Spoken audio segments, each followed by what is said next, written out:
Baxter, Holmes in 15 minutes. Do you agree with this, Dibs? Again, I'm just sitting here rolling through this article. Yeah. And I'm like scribbling down notes and circling quotes. Notes and quotes. Look at you. Notes and quotes. Fantasy team name next year. Actually, that's boring. Anyway, check it out. And we'll take your calls. We'd love to connect with y'all on this. 888-957-9570.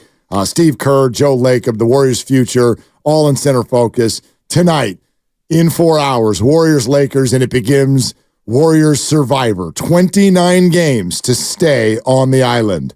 Go ahead and give us a call. Baxter Holmes, who has a huge ESPN feature article on the Warriors, joins us in 15 minutes. Now, don't get mad at the messenger.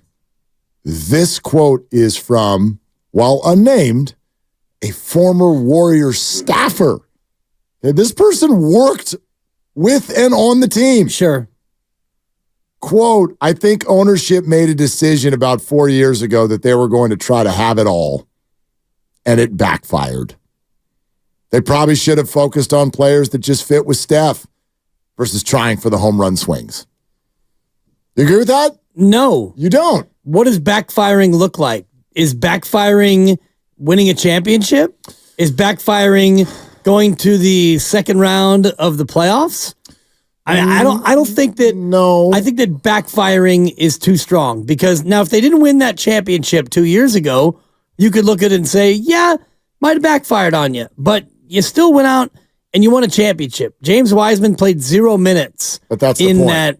Well, the point is you won the championship, I know, so that's not a backfire. No, but he's talking about philosophically. I shouldn't say he or she, whoever this former Warriors staffer is. We don't know the pronoun. Well, this person is speaking directly to the philosophy that took over at that time 4 years ago with regard to acquiring players. And so the Warriors won a championship in 2022 despite all of their acquisitions. Not because of them, despite of them. Well, Jordan Poole was one, but that was probably not what this person's talking about. Yeah, that was prior to this. 4 years ago, that was prior to that. This is James Wiseman. It's Wiseman, Kuminga, and Moody is what it is. Wiseman was a backfire. You had the number 2 pick in the draft. Wiseman was a miss, absolutely. A backfire. So I think it's more the philosophy of what they tried to do that this person is talking about. And I think to that extent, they were trying to elongate the era by drafting 18 and 19-year-old projects and hoping that by the end of Steph, Clay, and Dre, they'd be 23, 24, 25, and they'd be then ready to take the baton. So the very notion of the philosophy is flawed, as you were pointing out before. Well, Lacob acknowledges it in here. He says, look, we could have drafted players with a lower ceiling that would have helped right away. So maybe you did navigate it, right? Jonathan Kuminga now looks like maybe he will be a home run. You draft that project with the thought of like, okay, the talent is unquestionable, but this is going to take a while. So this person cannot contribute right now.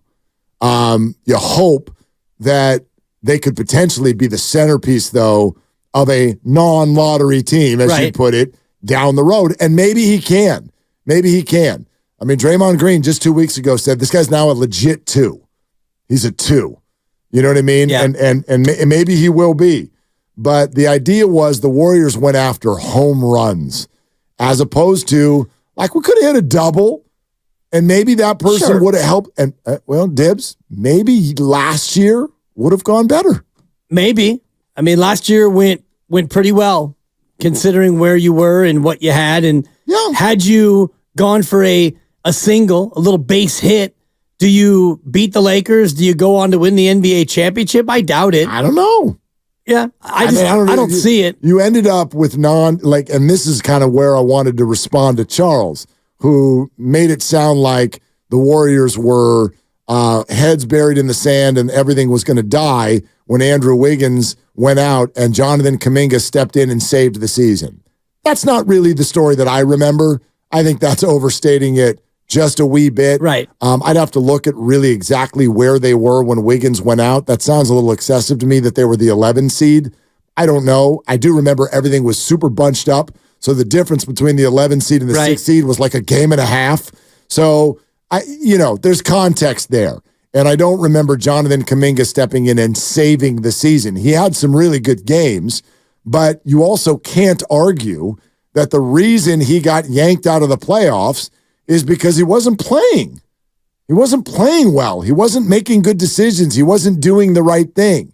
And that's sort of, I don't know, I mean, that is one of the core pieces of what I'm kind of getting at today. I really do feel like Steve Kerr's been unfairly branded.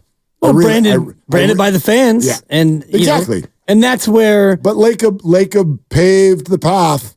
He didn't do it on purpose, but he paved the path by this like 2 timelines. And then when it didn't work out, it's like, oh, well, Steve can't develop young people. Well, he never said that. That was the notion from the fans. And fans are too quick to forget that they won a championship a couple of seasons ago. So you've mentioned it before, and we've all talked about it ad nauseum. The idea of developing young players, okay, it takes 20, 25, 30 minutes a night, every night on the regular to develop a young player and have them learn on the fly how to be an NBA player. Well, you can't do that with players who aren't ready to play those minutes and still try to win a championship.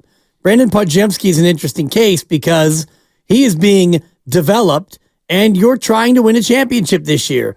And he's a rookie, and he's getting minutes that normally wouldn't go to a rookie like that, but he's able to do the things that they need him to do, so he gets the minutes, and he gets to develop while the team also is chasing a championship. He's more polished than Jonathan Kuminga was as a rookie. No doubt. Certainly more polished than James Wiseman, who had played 40 minutes of college basketball before he became a Golden State Warrior. So you can develop young players if the young player is ready to be developed, and they develop on their own. That's one way to say it. I agree with that. And then there's a second piece, which the team also has to be in a spot that allows for development. Like another quote from this article from someone on a different NBA team was just kind of a fun 1-sentence quote.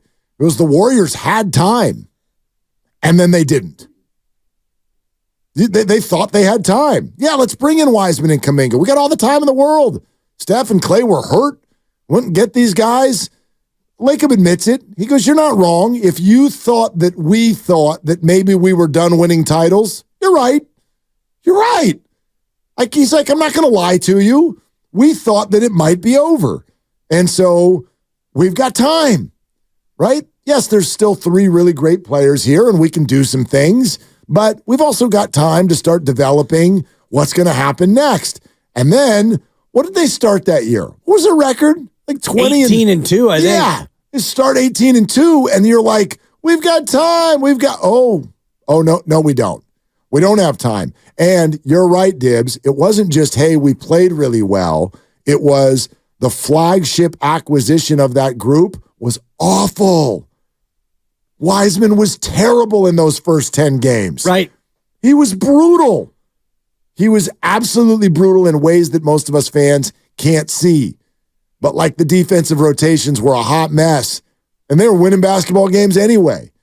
But imagine how those conversations go, and what would you have Steve do? Draymond Green pulls you into your office. Hey, Steve. Knock it off. Dude, he's terrible. Get him off the floor. Oh, but develop young people. Get him off the floor. Kevon Looney's sitting there, and we can win. What do you want Steve to do? Right. I would ask him to do exactly what he did. And off they went, and they won the whole damn thing. Yeah. And, that was the year where Wiseman got hurt early and actually didn't play a minute in that season. But the way that season started, 18-2, and all of a sudden you had to change, you had to recalibrate. It was a recalibration sensation is what it was, of your expectations, your rotation, your development, and all the rest of it. And then last year, you were in a spot where, okay, you're trying to compete for a championship, and you were maybe trying to serve both ends of it. And Kuminga was the one who kind of got victimized. But a little bit. I think that Kuminga wasn't ready. When you look at where Kuminga is now, the player that he is it only because Steve Kerr is now playing him? I would beg to differ. I think Jonathan Kuminga has grown up. He's worked in his game. He's figured out what they need him to do. He's given more consistent effort. All those things have led to him being this player as opposed to the player who was sulking and unplayable in May last year. No doubt. And by the way, I'm okay if sometimes that takes a little bit longer than you want it to. In other words, was Kuminga ready at the beginning of this year to have a bigger role? Maybe, but a young player was forced to wait. I remember a business contact that ended up being really good for me once upon a time. I reached out to him, I called him, he didn't respond. And I called him, he didn't respond. I called him, he didn't respond. Then I called him, and the next thing you know, we're in a high-level meeting the next day. And I'm like, I called you 4 times. He goes, I know. I wanted to see if you'd call again. And I wanted to see if you'd call again. I wanted to see what you were about. And then I thought you were ready. Same thing with a young basketball player, nice. Right? He Steve Kerr'd you, this guy. He did. I'm like, what do you got against young people? I wasn't that young.